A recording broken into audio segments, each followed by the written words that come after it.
Good morning, church. My name is Mandop Sakanya.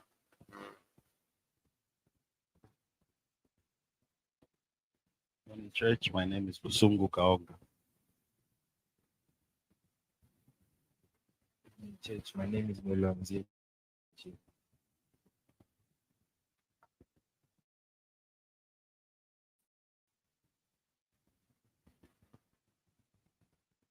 All right, the first question. Oh, well, one more person joining. Uncle Looms.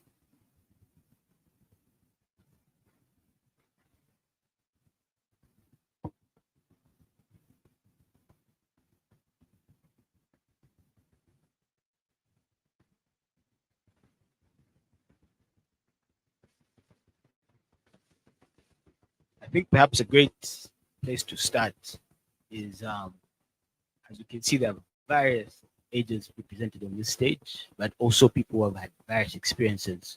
So perhaps we can start from my right, going to my left, and ask each one of you to just tell us briefly what your experiences as men has been thus far, the transition into manhood.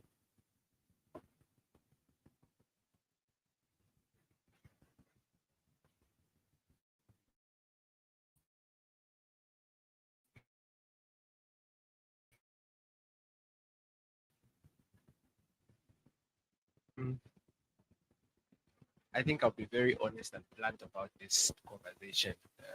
It's something that we shy away from, especially when it comes to young men.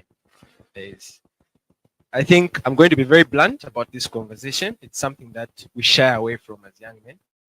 Uh, Firstly, is the fact that the emotional aspect of men is really undermined. We are not really out there when it comes to our emotions.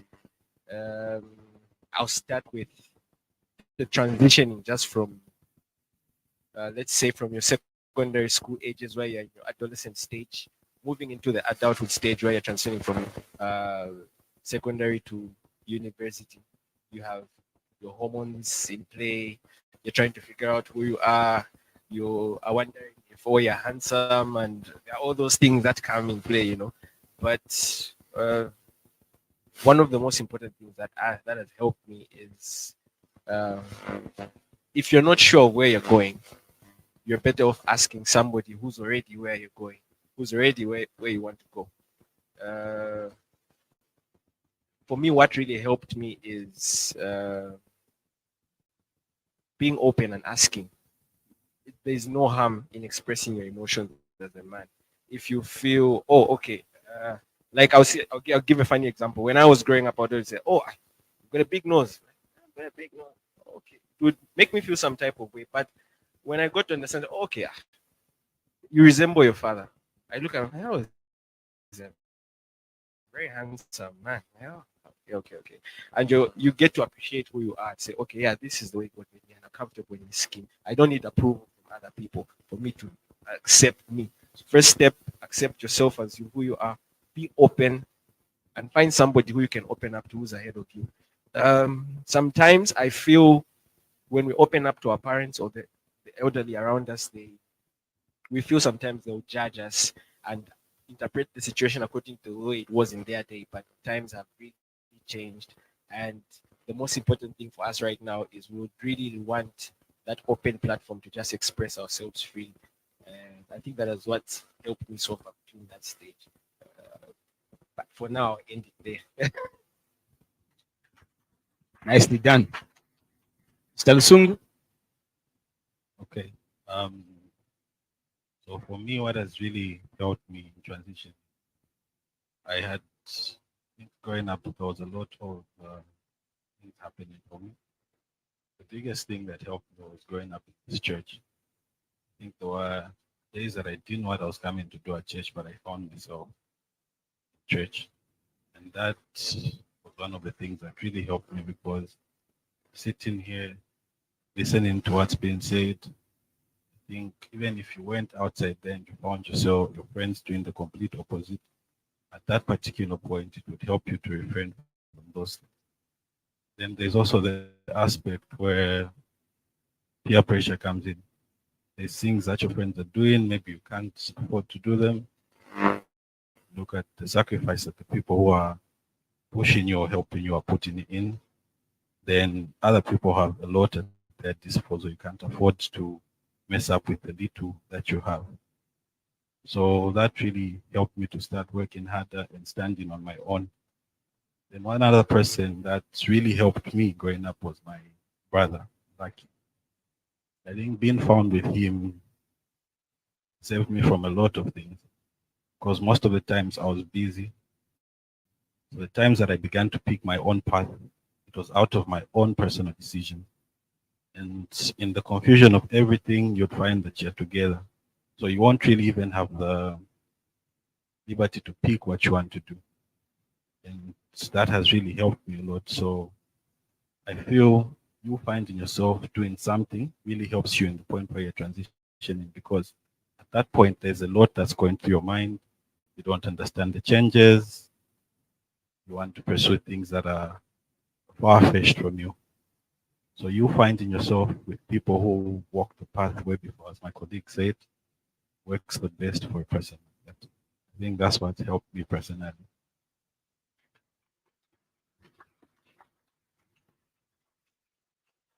The, pre- the preacher man. The preacher man. Yes. I think when it comes to me, I'm the opposite of them. I don't really believe in opening up. I'm not that type of person who opens up to people about what I go through. Growing up, I was a very emotional child. Everything used to affect me. So I saw the negative aspect of it growing up. I feel like high school is a very defining stage in life. It can make you or break you.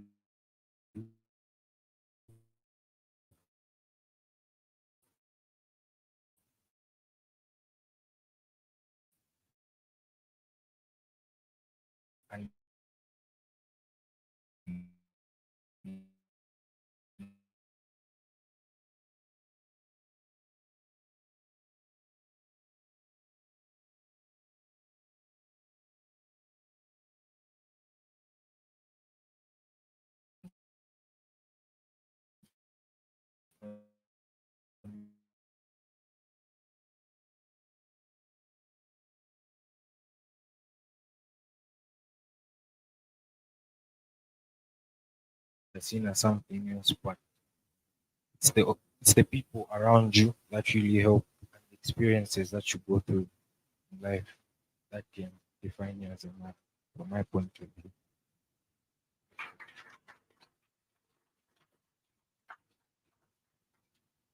What was the question? So Isaac, what has been your experience as a man of God? Let's say in the spirit and outside the spirit. Sorry, when you were asking the question. Find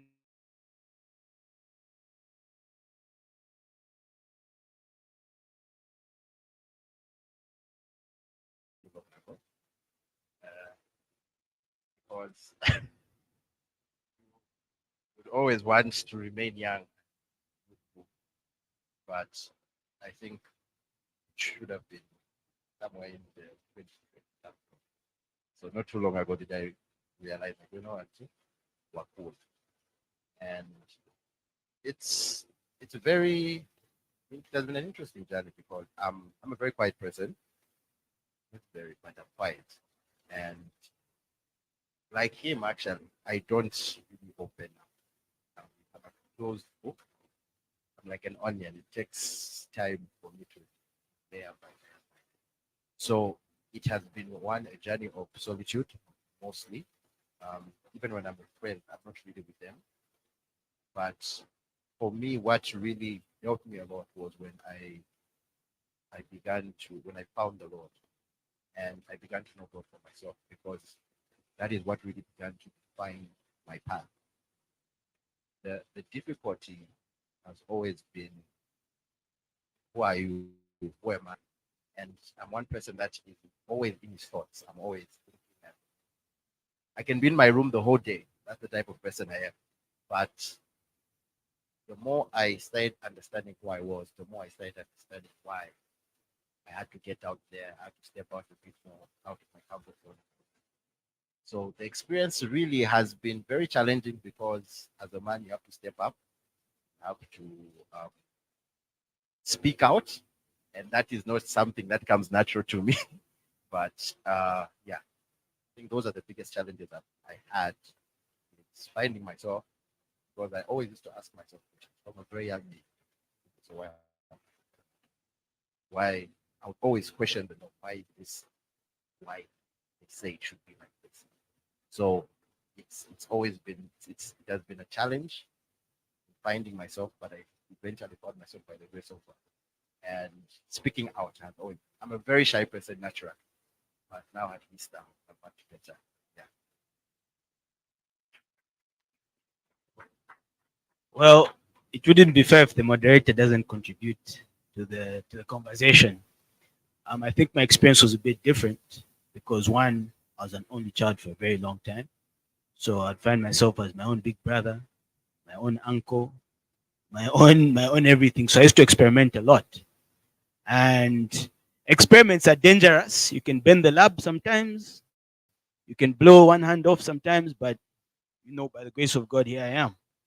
Um, Becoming a man, I think, riding off what Isaac said about being youthful, you're childish for a very, very long time. There's a reason why Paul says, I was a child, and now I've become a man.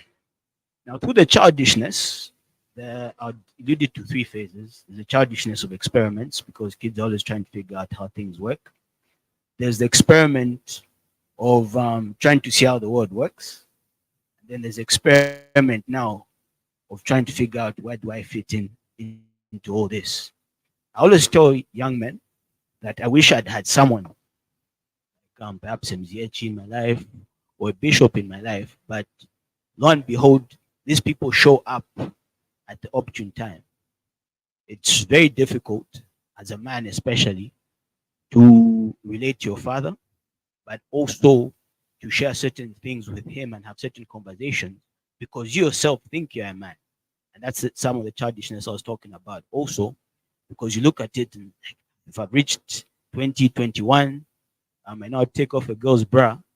I'm that guy now. But those are trivia things. And what to forget also is our parents, particularly our fathers, were also once young like us. And I remember when we were outside painting the church, me, Joshua, and Bishop, we had very interesting conversations when he was telling us about his youth. And you begin to realize as you open up and as you share these conversations, you begin to learn and you begin to grow.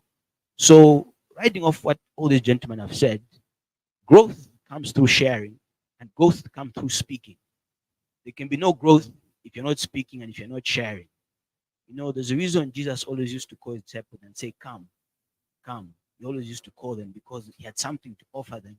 But he knew if he didn't call them and if they didn't draw to him, you didn't be able to teach them. And this now brings us to the next question, the next part of our conversation, which is what do you, as gentlemen, as men now, wish men in your life had spoken into your life, or wish they had done differently, or wish you had learned at that time, reflecting on now? It's open to anyone.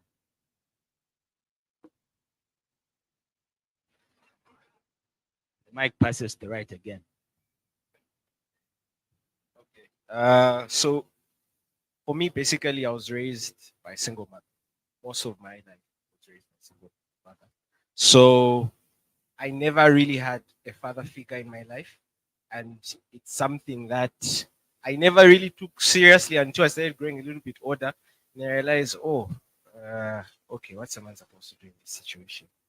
Oh, what's a man supposed to do in this? Your young sister comes to you, she needs help with this. There was a lot going on that time. And for me, I kept trying to find a father figure, thinking when I find one, then I'll be able to complete myself inside. I'll feel a certain type of way about myself. And for me, that was a really big challenge. And as I grew older, I stopped focusing much on that. and majorly shifted towards making money. That was me. In my mind, said, I think when we make the money, everything else will be sorted out. Everything will come in place. But even after I started growing, even in the financial aspect of things, I still realized that I still needed guidance on a lot of things. Um, one of the major things, it being in relationships, picking the right partner. Uh, Also, the fact that we are all at different stages in our lives as young men, and we're all at different financial paces, growing differently, different situations and challenges. And sometimes you find that maybe your friend is growing faster than you. Your friend is maybe driving and not yet driving. Others will be living in bigger houses, others smaller houses. And all those things just also affect you as well. Am I working hard enough? Or what's wrong with me? All those questions. But then having close conversations with when I came to this church for me, and the closer I got, before when I came here, I said, come into church, you pray, I've gotten my part, I quickly ran off, I'm going home. But then now, the more I would stay, start interacting more, not only just with the men and also with the ladies, I would have different conversations on both sides. And it helped me appreciate the female side and the male side. And I realized that being a man is not just about understanding the manly side. You need to understand even the other opinion of the other side as well. And also, one thing that helped me is also just opening up to Bishop, you open up to Pastor Vika and the other elders, where they'll advise you also on things of manhood, the pillars of being a man, the things that make a man. And I think those things have really helped me grow. They've helped me shape myself properly, even in my finances and how I reason and relate in situations. And also just the ability to be calm as a man. Every time there's something wrong, even just in the home, the first person is there, they'll come to a man. I remember there was a day I think we were home and there was some snake that just came in and all the ladies ran, come and kill it. But why should I kill it? But you understand that one of the things as a man is you also have to provide security. Of course, we killed the snake. And yeah, that's what I've learned so far.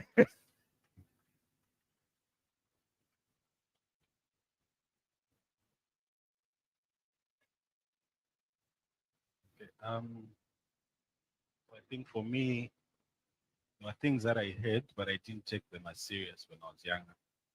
But the older I grew, I began to notice that those things are very important. So there are things such as provision. When I was young, I would hear it a lot, especially in this church, at home from my dad, a lot of people. But as I grow older, I began to realize that this is something I would have taken so seriously. And if you have it in check, I think it really helps you a lot in many aspects. Then I wish they told us it was a scam growing up because now you realize there's bills to pay, there's people to lead. It's not as easy as it looks. You actually give more respect and credit to people who are paying the bills because now you feel the impact and the pain. And even the security, I think from 2020, I've been living with, to 2023, I've been living with my sisters. So I was the youngest brother in my family, but they look up to you for a lot of things, even things that are beyond your capacity. But that shows you that now you're a man, you have to put yourself in order and meet their requests. I think that's one of the things that I appreciate a lot of men for. That.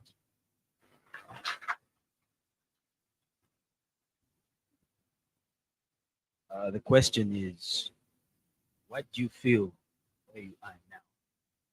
What do you feel men could have spoken in your life? Or what do you wish you knew now or had learned from the men back? Yeah.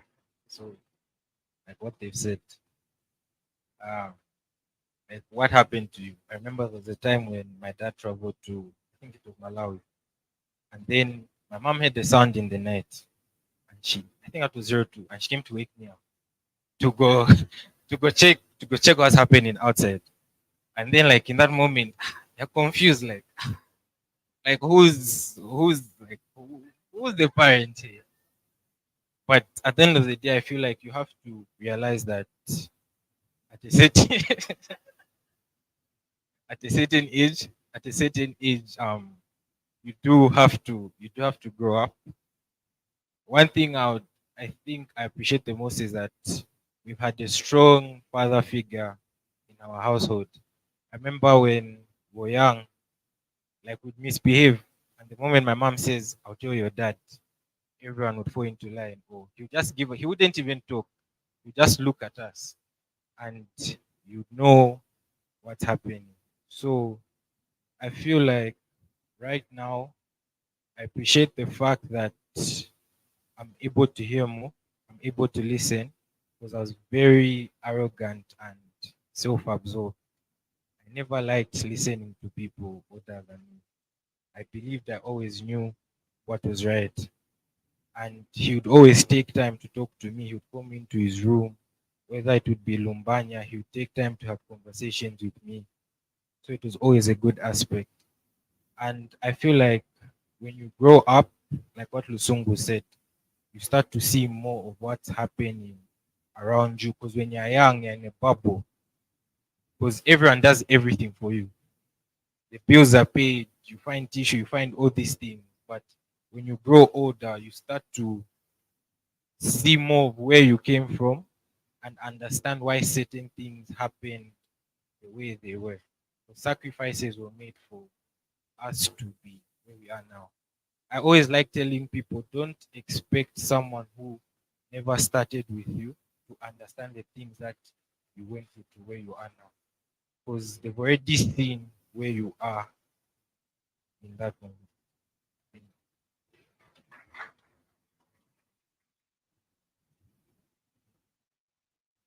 What? I remember. What I wish they could have told me is that life is not 1 plus 1 equals 2. You have. So growing up, we had plans. I remember even when I just started pushing business and stuff. Plan, I knew that yeah, in this business I'm in and I'm doing this. Yeah. But I wish someone had told me that it's not like that. Just because you've calculated 1 plus 1 equals 2, sometimes there's a decimal point that you haven't seen for the one and all that stuff. So I wish I was told that life is a journey, it's not a sprint, it's a marathon. And just because you make one plan and you think it's going that direction does not mean you end up in that direction. Be ready to see disappointments. Be ready to see that what you thought it was, you will be wrong many times and all that stuff. Because as a youth growing up, you think you have it all figured out. Eh? You think, no, it's just this, and that. They're just making things complicated. They don't understand our new generation and all that, but not knowing that there's nothing new under the sun. And no matter what face something is presenting itself, it's still the same thing. Essence is still the same. Um, even if a man wears a wig, it's still so those are some of the things that I wish I was told earlier. But even if I was told, I know I was not told. So, so yes. Um, in Bemba, we have two sayings. One is Pisangaba Ome, and the other one is Kulomon. Pisangaba Ome, Kulomon.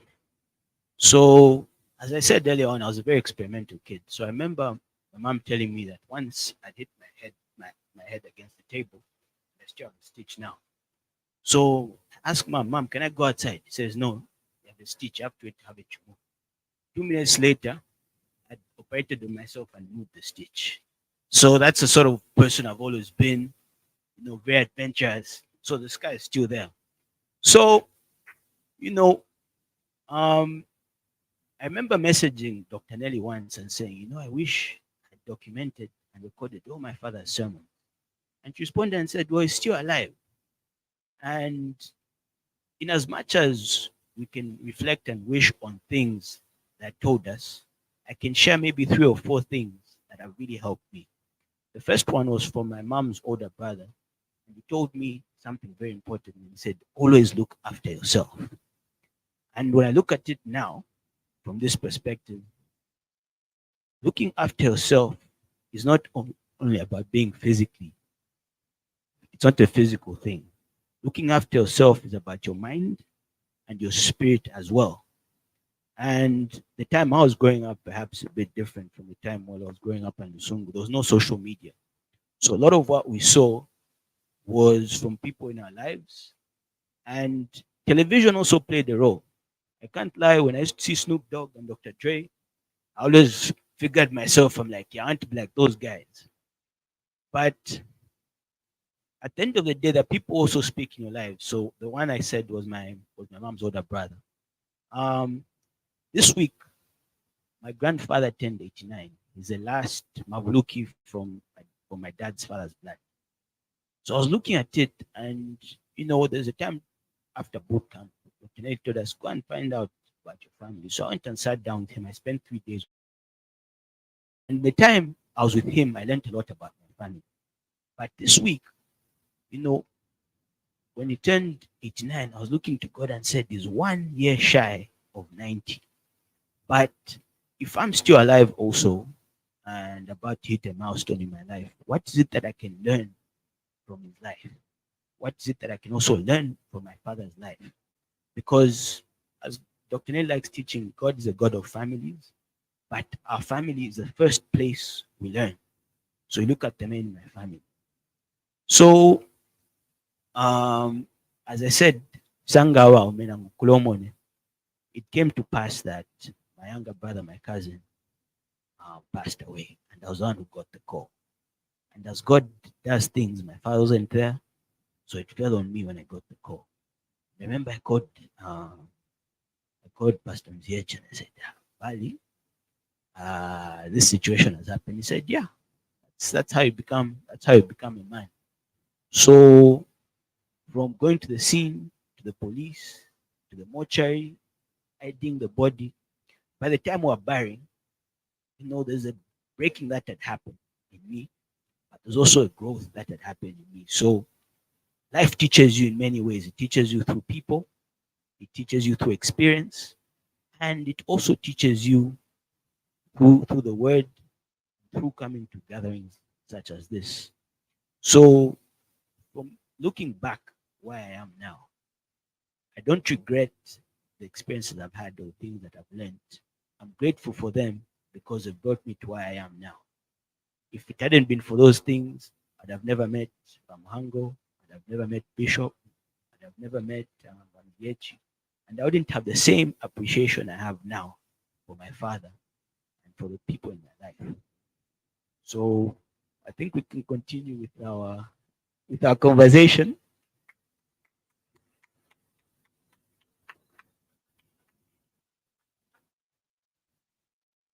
So generally speaking, as young men, what are some of the challenges you find, and what are 3 things that have helped you navigate these challenges, get through these challenges, but also how have you grown from these experiences?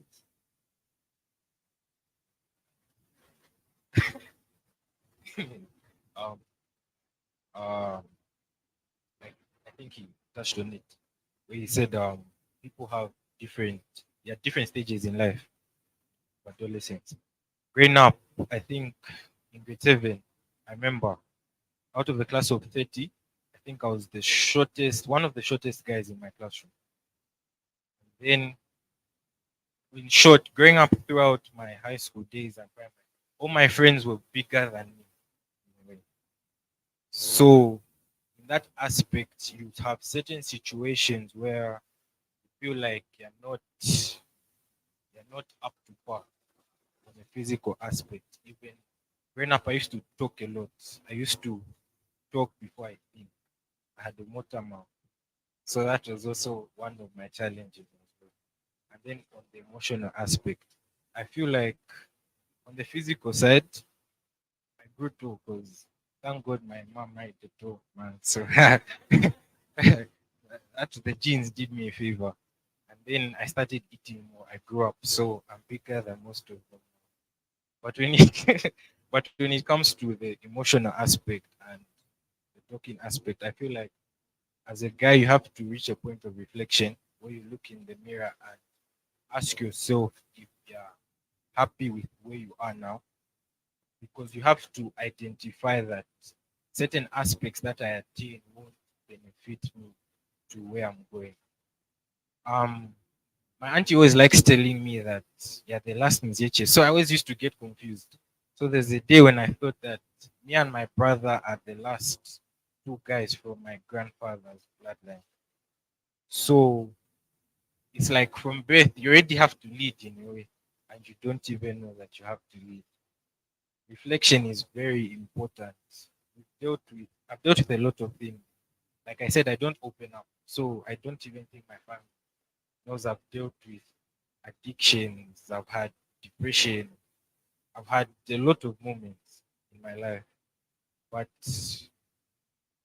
God has helped me the most because when I started praying, I think that one also helped me a bit.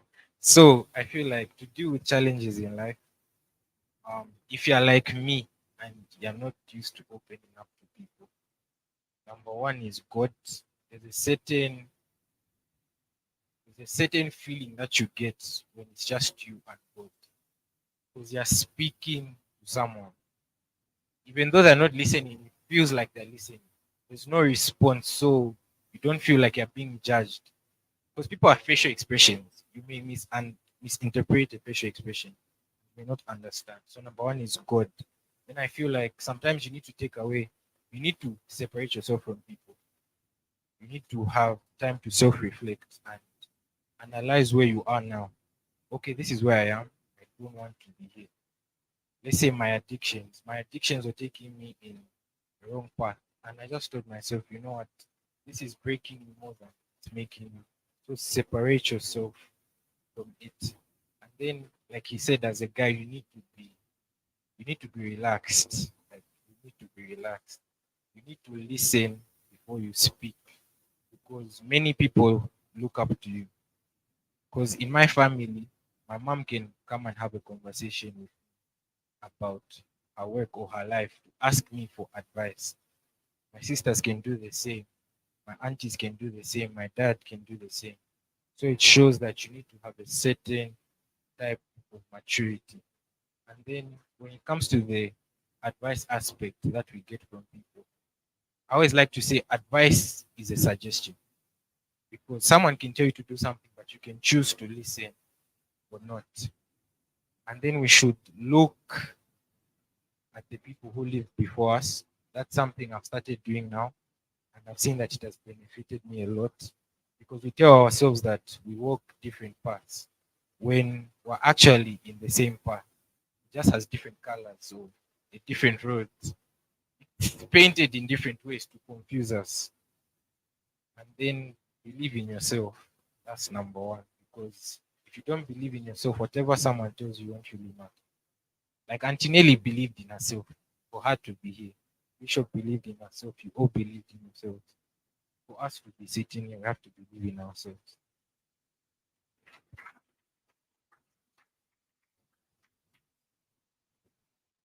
One of the challenges. Um, I think for me, the biggest challenge I had was opening up. Opening up was the biggest challenge. Was growing up, I, I was the only boy child for a very long time. So, what am I saying? I'm the only boy child even up to now. Yeah. So I was the only one. I was the only one, and um, and the cousins that I had were much older than me. At the time I was like 12, they were like my age, so they were really fun. So there wasn't much relating, and so the only people I could relate with was aunts who were a bit older but not that old, And there isn't much you can do opening up when it comes to your aunts and all that. So you'll find that I kept to myself a lot, and that could have been one of the things. But that has been my biggest challenge. Just opening up and even sometimes sharing like, hey, this is what I'm struggling with. This is I'm having a challenge. So that has been my biggest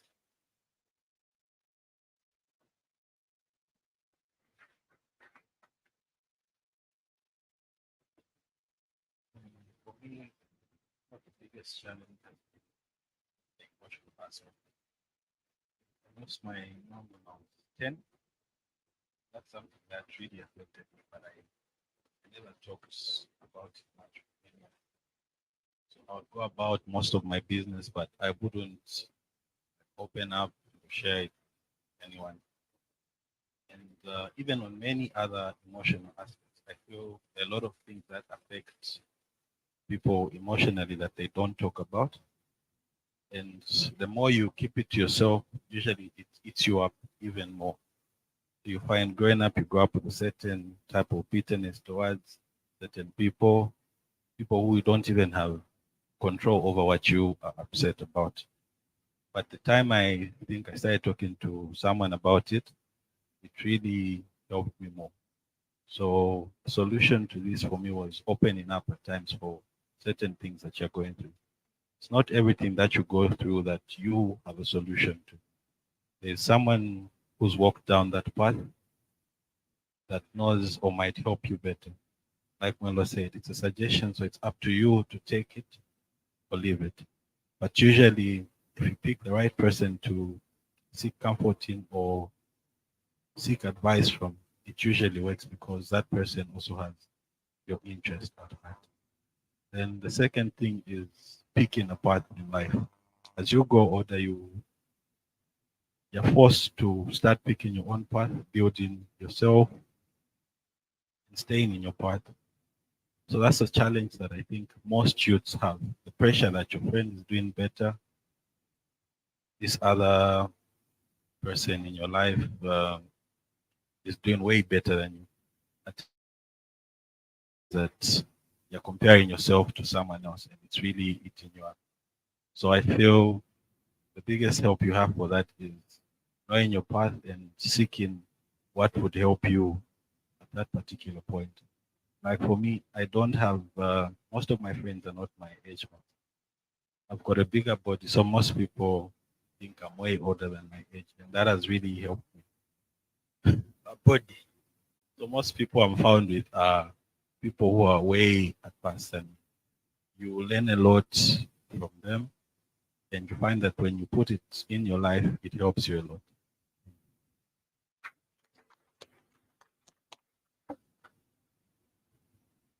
Um, for me, my biggest challenge was like, in fact, I'll go back to what he said. I mean, what Flynn said, where he talked about being an experimental child. At some point, I was also a little bit like that. And at every point in our lives, we will reach a point where you want to try out. One experiment led to the other. I found myself in a very sticky mess. Not going to talk about it, but uh, but that mess led me to this church, and in the process of all the mess, I was asking myself to say, okay, why me? And why is my life going this direction? Why is this pattern going on and on and on? Um,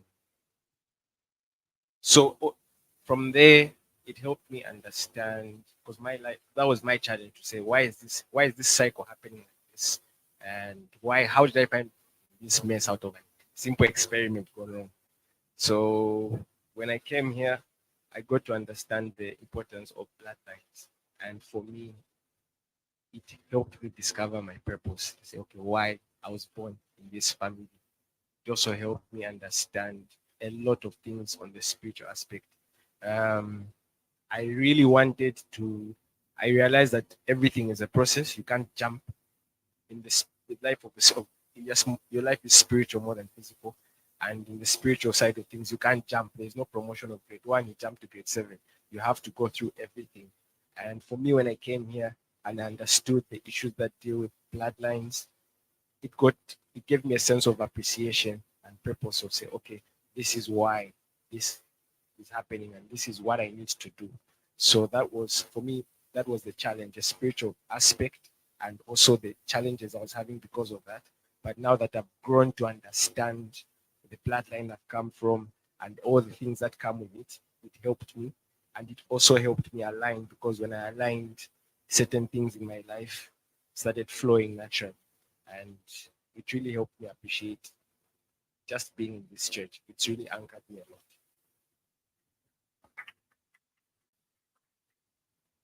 So the prodigal son was once a rabbi, and the rabbi was also once a prodigal son. Now I'll start with the first part. The prodigal son was once a rabbi because before he became a prodigal son, he belonged somewhere. And as you go out through life as a young man, what really eats you up and where the anger and the bitterness comes from, rabbi, and now you're in this situation. But the interesting thing is, even in those situations, you know better, but you just decide not to do better. So, I'll speak from my own experience. You see, I always used to tell mom when she tells me, these same people you hang out with. I said, no, no one has ever forced a bottle of alcohol or a cup of alcohol to my mouth. I decided to do that by myself. No one has ever brought a lighter and lit up a blunt, forced me to take a puff. I did that all by myself. So that's the first part. But the thing is, even when you're a prodigal son, you remember and said, but no, there are certain things that were laid, there are certain foundations that were laid.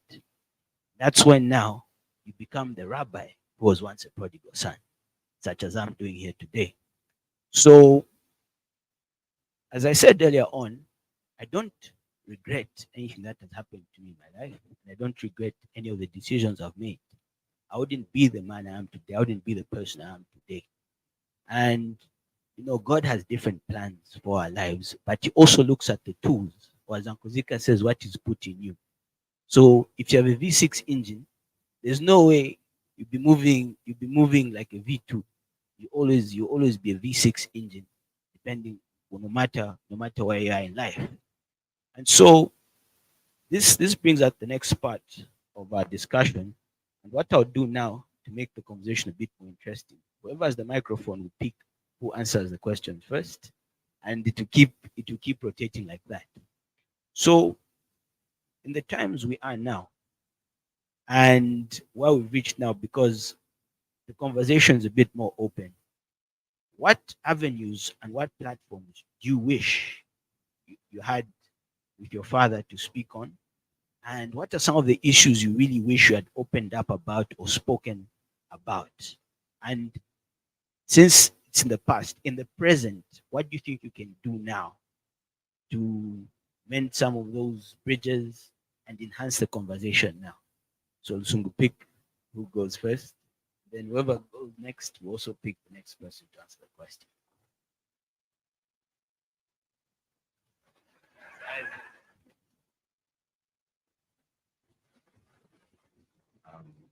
Okay.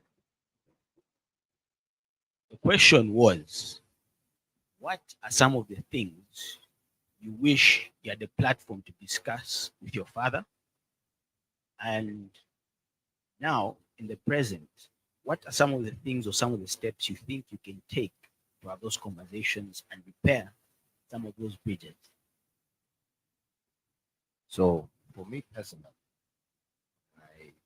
my relationship is okay, but it's not very close. Being my dad is in trouble. So it was yeah. So we good, but we're not like tight mates. So I think one of the avenues is just a conversation. Uh, it's something I was thinking about not too long. And it's question is two things. I came to one realization why I find like kids seem to be rebellious. It's because when the child is growing up, we understand as parents, we want to help the child than to direct them in the path to feel best for them. But the challenge comes when the child also now thinks he knows what path is best for him. And where the clash is many times between parent and son or daughter, whichever, is that there isn't that conversation. Many times we do this without really explaining why it should be the case. Because as we grow up, many times we see that our life, we come to a realization that actually I'm in control of my own life. I can make this decision. Like you say, many times advice is just what? A suggestion. So you come to that realization like, okay, so I don't really need to do it. But where the challenge comes in between parent and child is that there isn't that conversation where now you make the child understand that, okay, this is not where you're going. It's usually just flowing one direction, and there isn't really chance to respond and have a conversation concerning that issue. So that has, I feel like, put be another avenue where it's just a conversation being had and understanding that me when growing up, this is what I also want to do. And this is why I'm advising you in this direction. And also giving the child or the son the opportunity to also say, this is why I'm thinking. This is the direction I want to go. This is why I feel this way. So that conversation, I feel, is what is mostly lacking. And for me, I think that is what I feel could have been done. And yeah, now we're much better, but it could be better. Very nicely answered. Who do you want to pass the mic to?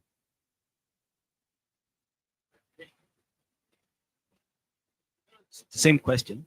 It's just that now, whoever has mic decide to pass it. Um, okay, the question is, if you look back in the past, what are some of the conversations you wish you had had with your father? And in the present, what conversations do you think you can have now to repair bridges, but also some conversations you wish you could now articulate? When it comes to me, I feel like growing up, I wasn't really close to him. That makes any sense. Like we had our challenges together, mainly because of me. I had a tendency of blaming others for where I was.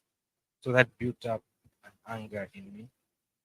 And I remember I should always take time to try and arrest it.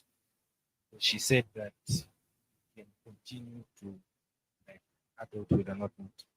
But when like now, I always felt like I couldn't relate to it. But growing up, we've had more conversations together where I can see that I can relate to him. But now I can see like my dad is my friend. You get what I'm saying? Like with Joe. But he's not your mate. He's your friend, but he's my not your father, mate. But he's my friend. He's your friend, but not your yeah. mate. All right. Like it's true that part, like he's my father, but you get what I'm saying. I feel like that's like what he said. Having conversations of where you want to go and where they be. I feel like when you reach a certain age, you need to have a conversation with your father or mother, either way, and tell them this is where I want to go. Get what I'm saying? Because at the end of the day, they do have a vision for you. They know what's right or wrong, but you also know where you want. Some people may not understand where you want. So once you have that conversation, you learn, okay, this is what he's been through. These are the things I can avoid.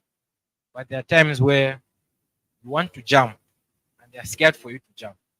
So they may be stopping you from jumping, but the jumping is what's going to take you into that next step. Because I remember I was having I was having a conversation with Auntie Nelly and Auntie Grace. Auntie Grace is, for me, she's Auntie Grace. You guys, she's your good. For when it comes to me, she always tells me, "You're a guy, and you're Mzieche." She's very proud of our last name. You're Mzieche. So you have to experience it for yourself. And Auntie Nelly just told me, when you reach that point in time, have a conversation. Let them know, okay, this is this and this is that. But going into that conversation as a child, you should always listen to what they're saying. My mom said something yesterday. People listen to respond, but not to understand. That's right.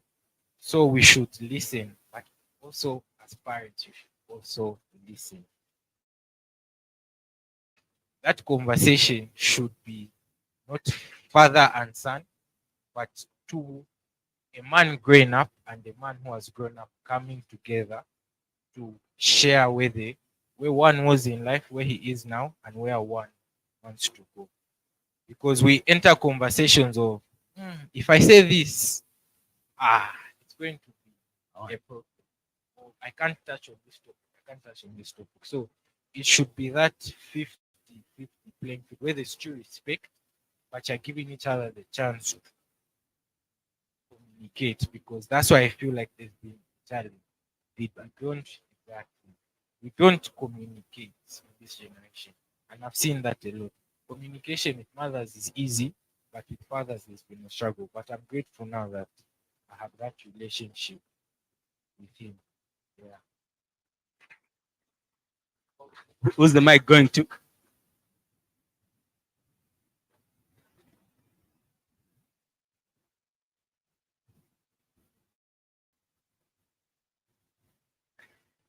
So,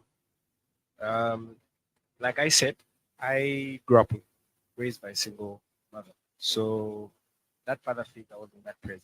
And I think I remember when I was very young. I can't really remember what I asked my father, but I was really young. But then the whole point was, how do you manage to do everything? Like Superman, to me, like everything, you sort it out. How do you manage? And then he answers me to say, learn to use your initiative.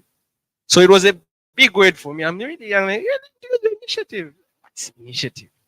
So he says, so he tells me to say, I was really young by then, but he tells me, can you get me a pair of slippers in the room? So he was in the sitting room. So I went to his bedroom, got the slippers. So he had, I think there were 3 pairs. But then that week, he had worn the same pair twice. So I said, okay, suggestion, I think here we'll pick the pair he's worn the most, because clearly it's the favorite pair now. So I went back, got the same pair, gave it to him. So he asks me, why did you pick this pair? So I said, I picked this pair because it's the most consistent you've been wearing lately. And I was really, really small. I was really young. So he says, you've used your initiative. So in my mind, I'm like, okay, this initiative thing. So now I'm a grown man, young man. And now those words now are making sense to me, because now I had a challenge of understanding things like how to grow my finances. I had and another aspect of also thinking, okay, how did he pick the person? Like I called my mother. How did he make that choice? Those were two challenges in my head that I would have loved to sit down and just understand, because when he passed away, there was something where I realized to say, okay, life went from there to there, because she couldn't maintain his standards, but she did her best to make sure we got the best at all times. So that's something that was a challenge to me, I think, understanding how to grow finances. But then coming here, church, and understanding that you seek first the kingdom of God in righteousness, and everything else will be added. I'm not perfect. I make mistakes. Sometimes I'll take 3 steps back. I'll go 4 steps back, take 6 forward, take 1 back. But the thing is, slowly you're progressing and constantly just talking to God. Say, okay, Lord, I'm not perfect, but take me as I am and use me the way I am. And from that, I've grown slowly but surely, growing slowly and surely. And I've found to understand, okay, yes, it's a process. And indeed, when you seek God everything else follows. And then I've also understood to say, okay, now that when you're at a certain stage where you're now, okay, things are stabilizing, with your finances getting in order, you've got what, you have also that thing, okay, now how do I pick the right person? And still, it still comes back to God. Right? As much as we are young men, what you think you like, what you see, and what you actually need are two different things. You think you know the girl you want because of how she looks, but when you get to know her, you realize, okay, there's just the Brazilian hair and everything. It's not what I actually want, you know. And sometimes there's also that aspect to say, oh, now at least I've got some my money. I can talk to that one. I can talk to that one. But you realize that it's not only money. Who are you and your character? Where do you come from? And also understanding also where she comes from and what her parents do, where the bloodline she comes from. I think those are things that have helped me answer those two important questions in my life. Um, for me, I've always had good relationship with my father. I've been very close to him from the time I was young to date. And one thing I appreciate the most was the independence he gave me. From the time I was young, I would always make decisions on my own, then he would approve. One thing I noticed is he started trusting me more. The more I made the right decisions, would have those conversations where he's doing something, he tags you along. No, let's do it together.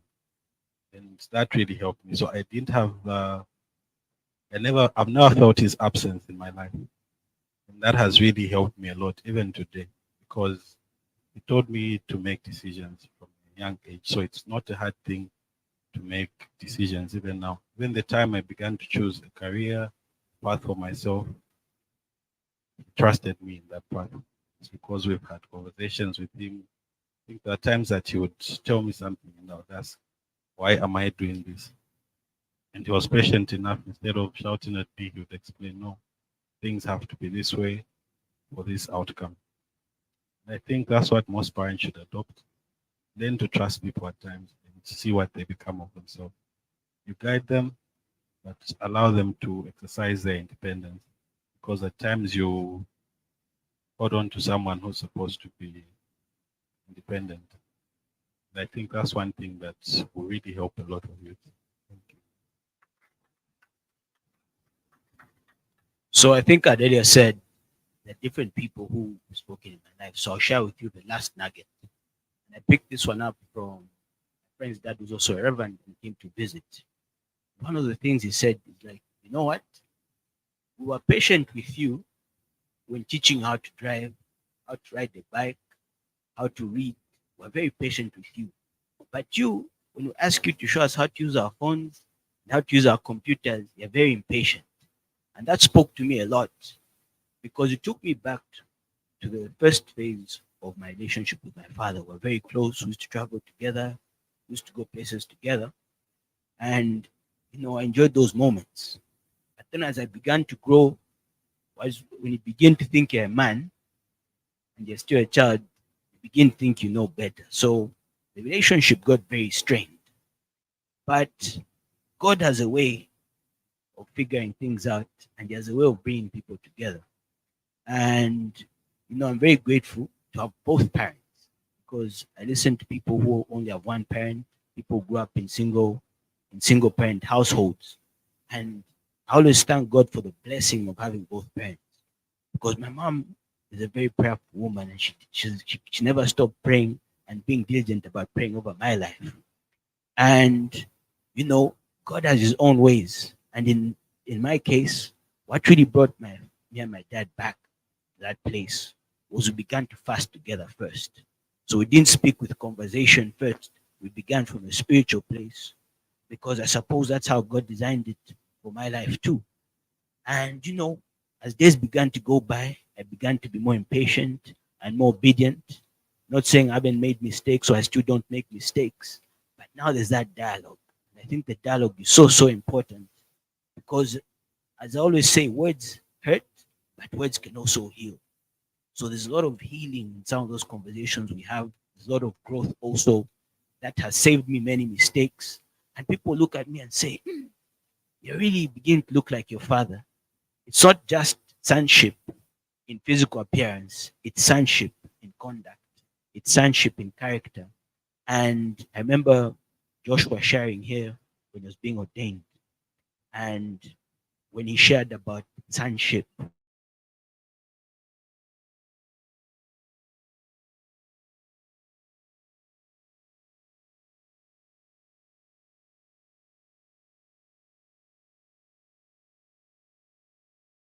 one of the pillars of liberty, when you say leaders of integrity, it's character.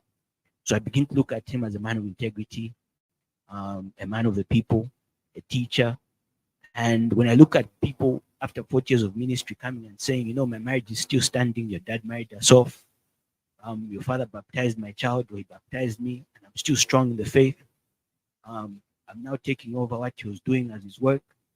I begin to look at it as a proud son, but I also look at it as a standard of what I too can follow. And so, quickly, as we give our closing remarks, um, each one of us, what's one thing you can pick you learned from your parents, and what's one thing you wish they understood or could have could have had dialogue about? You get to pick.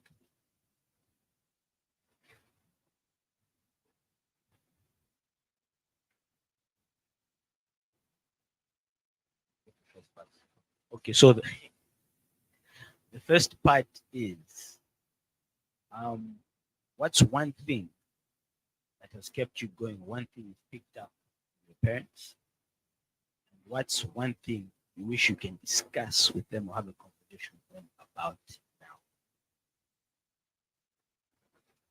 Okay. Um, One thing I picked, I think for me, it's patience. Patience. Clarity, integrity. Yeah. And just being self. Those, those are the three things. To say one thing, I start just rattling them out, but those are the things that come to mind about them. And uh, it's one of those things where we even have a joke at home.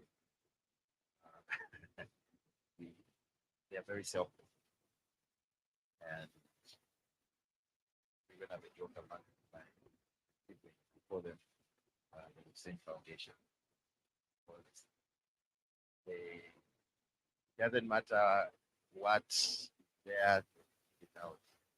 So and doesn't matter how bad an employee is working or what, the person will still be there, will never get fired. So some of those things where you see it from them that they actually care about people. They just don't do things for the sake of doing them. They actually care about people. That's one of the things that I really picked from them. Just when you're doing something, you're doing it genuinely with better people's mind. Conversation that I would love to have with them. I think there's no conversation that's not had. So that is offside conversation. Honestly, Okay, you can pass it on to whoever. All right, Mr. Mando.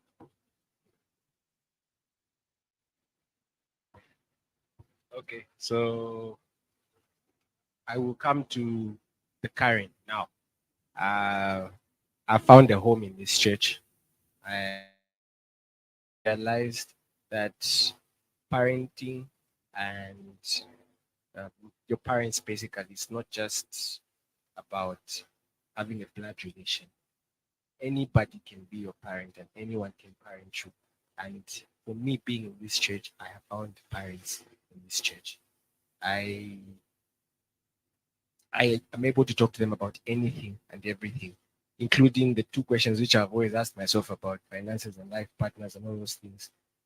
And those are conversations I'm constantly having because I realize again to say life, there's no one answer to life. The situation is not like an exam where the question is the same for everybody. The questions differ. And them being here and knowing that they have opened up to us themselves to us, where they even sometimes you're quiet. I think sometimes they can tell me, you're too quiet, you. Look at your friends, they're always talking to me. And I've learned to start talking now. And I'm able to open up and just talk.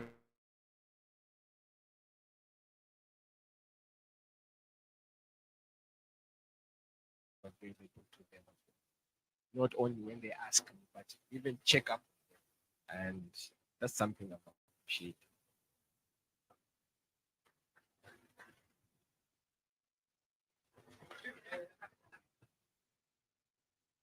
For me, I think the biggest thing I appreciate is always showing up for family.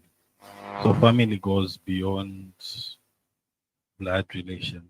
It's the people around you. And one thing I learned from him is he always shows up for his family. And I think that's one thing I'm learning and I'm still on that journey.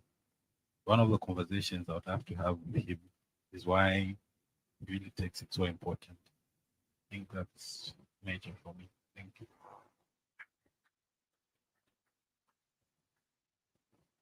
Yeah, a little time. But I think from the both of them as a unit together, I'll say resilience because they've been through a lot together and they're still here strong.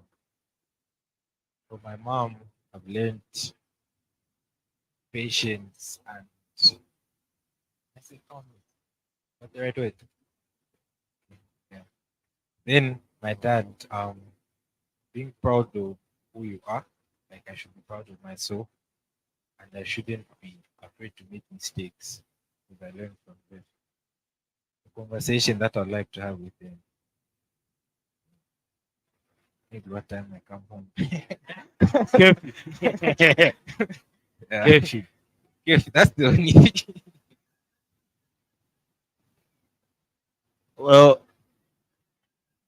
in conclusion, I'm tempted to preach a small sermon, but I'll just summarize and keep it very brief.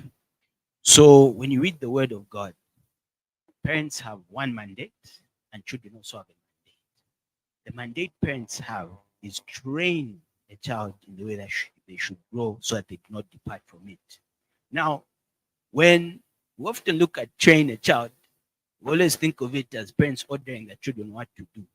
But when you look at training, when you see soccer players or basketball players training, a coach is there on the sidelines providing guidance. But when it comes time for the game, the coach isn't.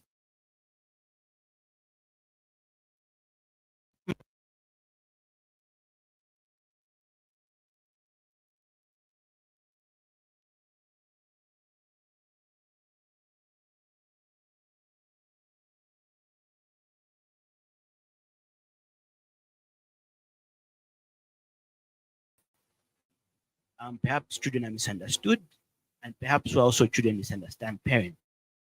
But I'm here as a testimony to tell you that departing from it will not happen because look at where I'm at now. Despite everything that's happened in life, I have not departed from it because the training was already there.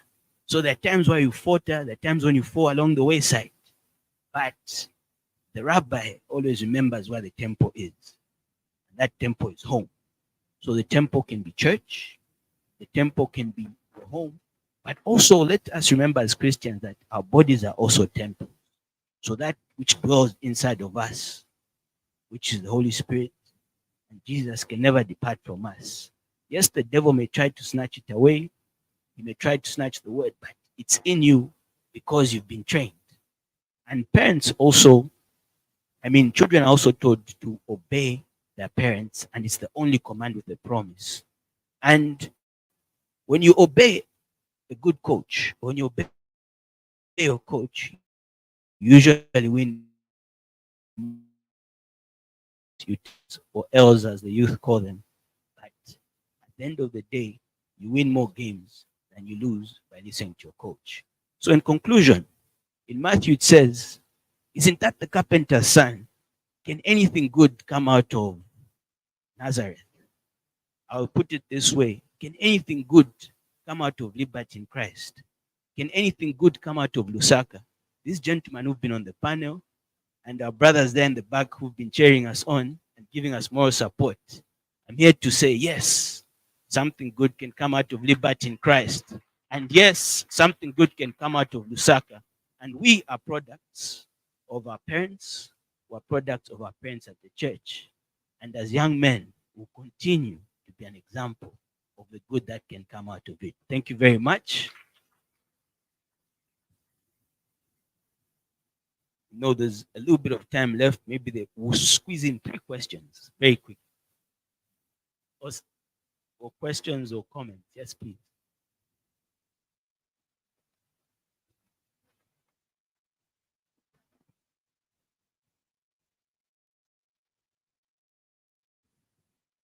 Son, why is it very difficult to have a conversation with your father?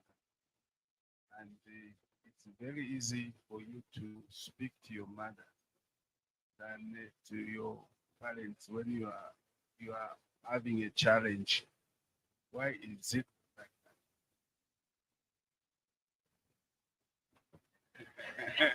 that? Let me answer that aspect. I feel like How did you respond when you had your first wet look?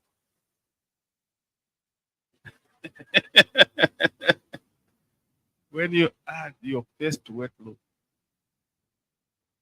the first time you, yeah, the-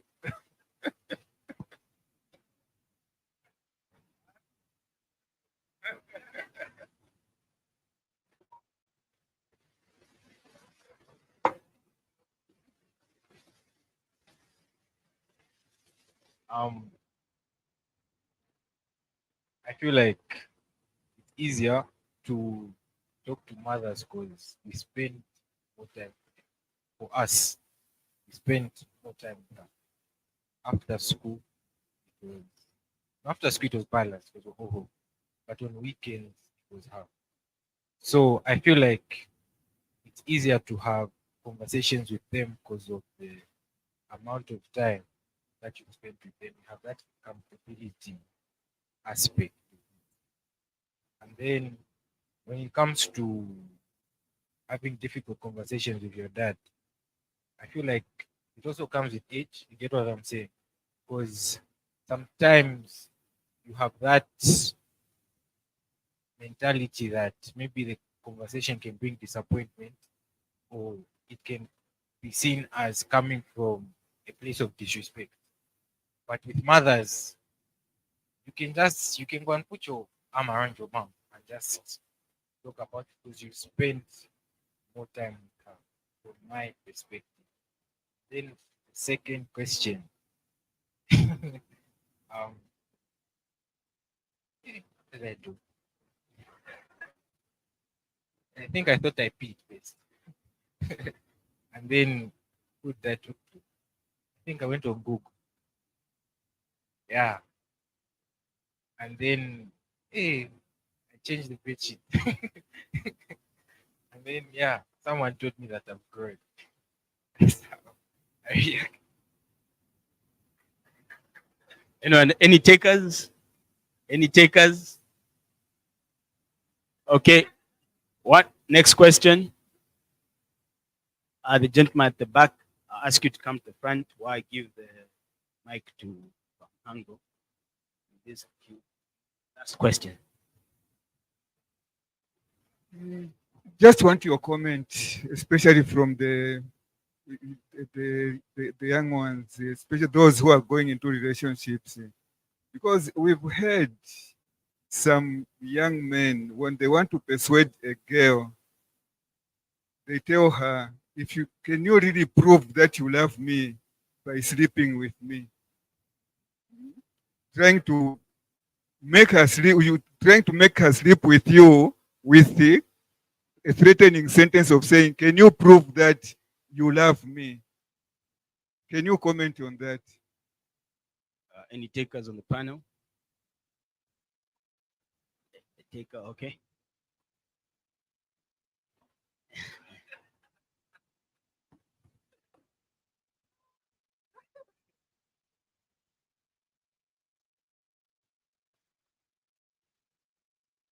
Okay, I'll be honest with you.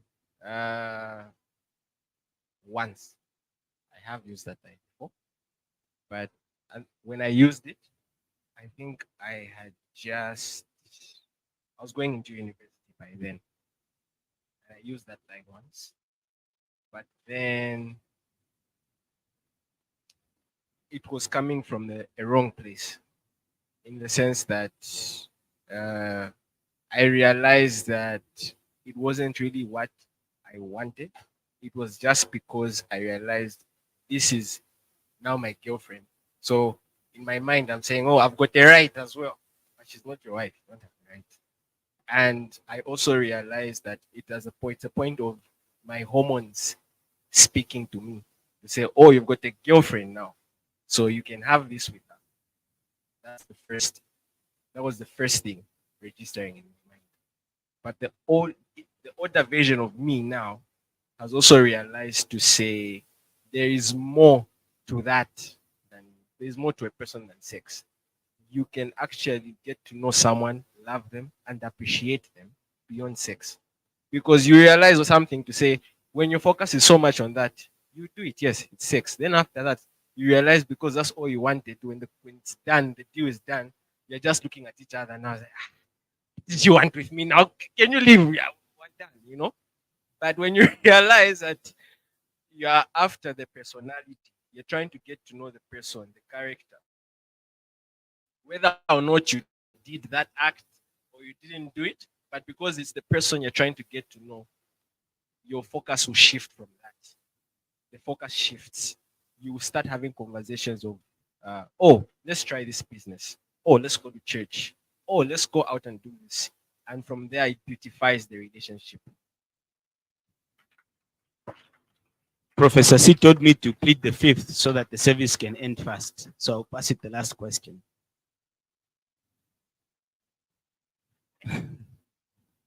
Thank you very much. For me, it's not really a question, it's just a comment and contribution.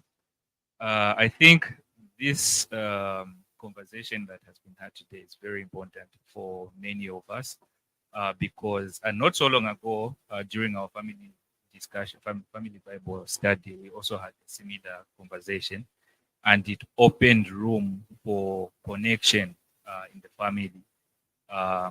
Between parents, children, uncles, and everyone that just participates in the grooming of adults, we as young adults. And what I realized from the discussion and this discussion is that essentially some of the things that we want to do is prove that we are able to fit the shoes that our parents have been wearing for some time, and we don't know how to address that because we think we have the answers. We think we know where we are going. We think they never face challenges to get to where they are. And then from such a conversation, I think it's been very interesting and very encouraging that we should connect as family. We should connect with God, and also just encourage each other to be more open and more encouraging to one another. And I think that is what church is supposed to be a safe space for us to learn, to grow, and to also just evangelize and build each other's faith as well as growing as it has been today. Thank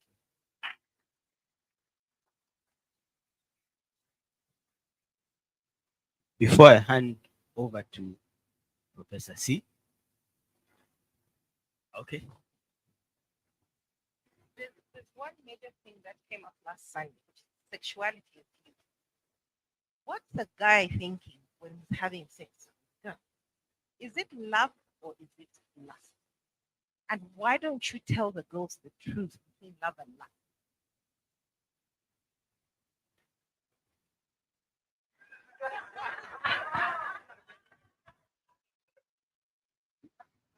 Um,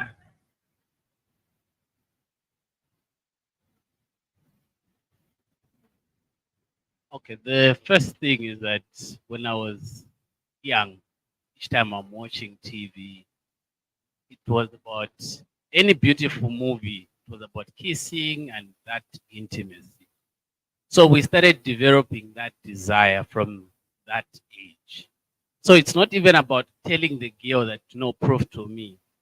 Even when the girl she's saying yes, it's because she's ready for the kiss.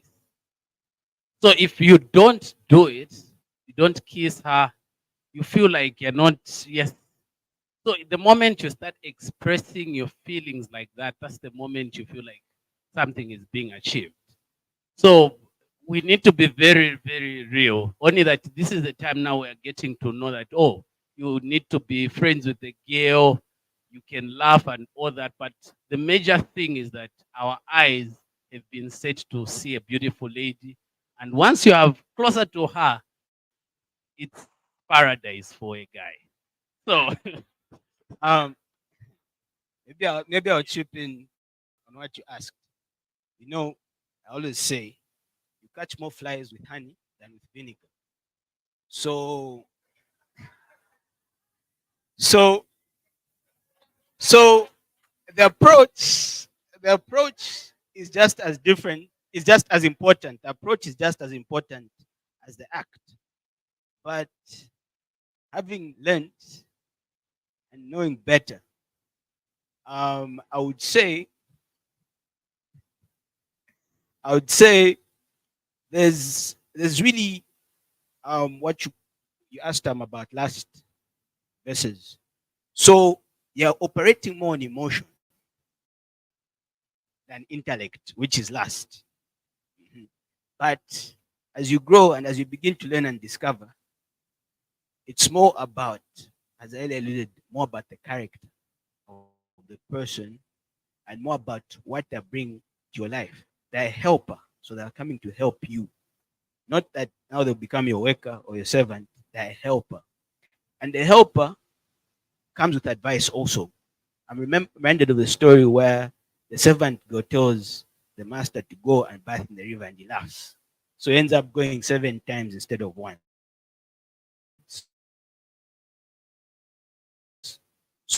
So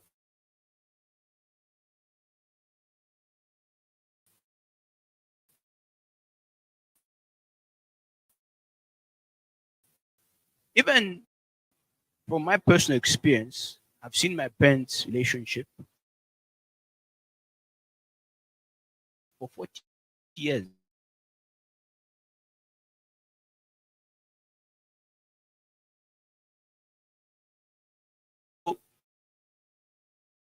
So it's through listening that you begin to observe what she likes, what she's about, through observation more than talking. So if you keep quiet, you learn the intentions faster than if you ask questions.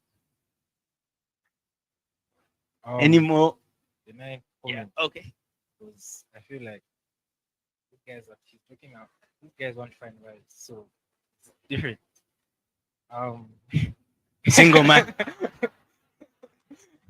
it's different. Different. Um,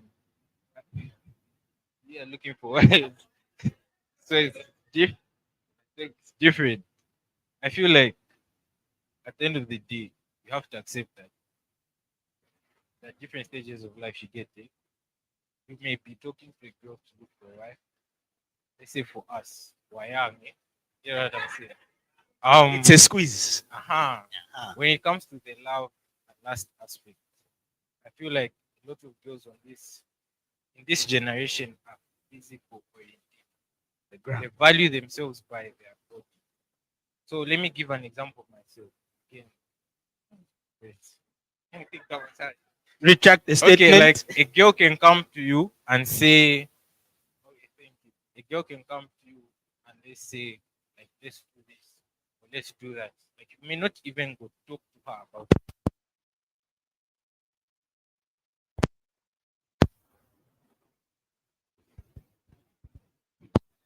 And like, there's some, if you say no, it's like it breaks her. Exactly. Like you're not a man. Like some can even come and tell you, like, show me that. Get what I'm saying? But some, if you say no, it feels like you rejected them. That's when you hear no. Like she hates herself. Or she started posting certain things about herself. Like even that. So, like they've all said, that's what happened now. So, like, when it comes to love and lust, you have to separate yourself from both of those. Like, me, I don't move in any of those realms. Love and lust. That's we move in the middle. Eh. Like, you move in the middle. So, it's that type of thing. Like, if you like the girl, like, she's pretty and whatnot.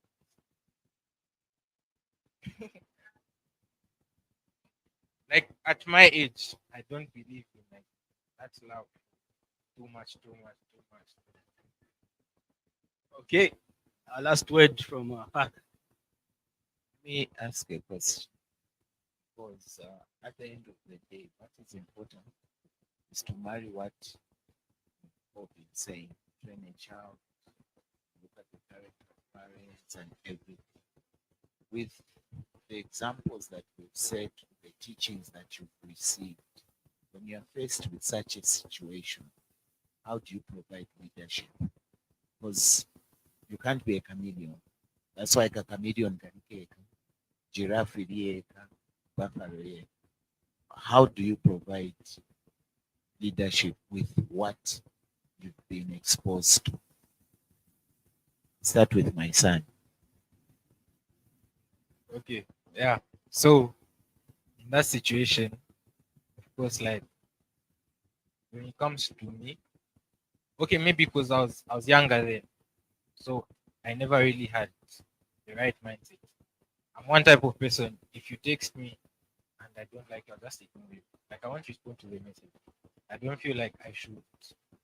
If I know I can break you if I'm with you, like I can hurt you more than you already hurt now, I don't see the whole point of entertaining. But I feel like where I am now, when I'm faced with that situation, I feel like it's good to have that person to say that they should value themselves. Because I have a friend and I told her that I was just like, you should. Someone can't come and love you if you don't love yourself. Because it's not easy to fix someone if they're going through their own thing. It starts from within. So I feel like that's a conversation that we should have, and then idolizing females, seeing them as objects. Because when you're growing up as guys, you like to compete. Oh, that's the prettiest girl in class. You know what? Let me go there. Let me go get her. You feel accomplished. So, like you always used to tell me, love yourself. When you love yourself, when you're faced with those situations, it's like I don't need this to feel like I'm a man or to feel like I've accomplished something. Yeah, if you're not even afraid to tell a girl, like, you know what, I feel like relax, fix, deal with what you're going with, and then me, you come to me when you're fine now. So, yeah.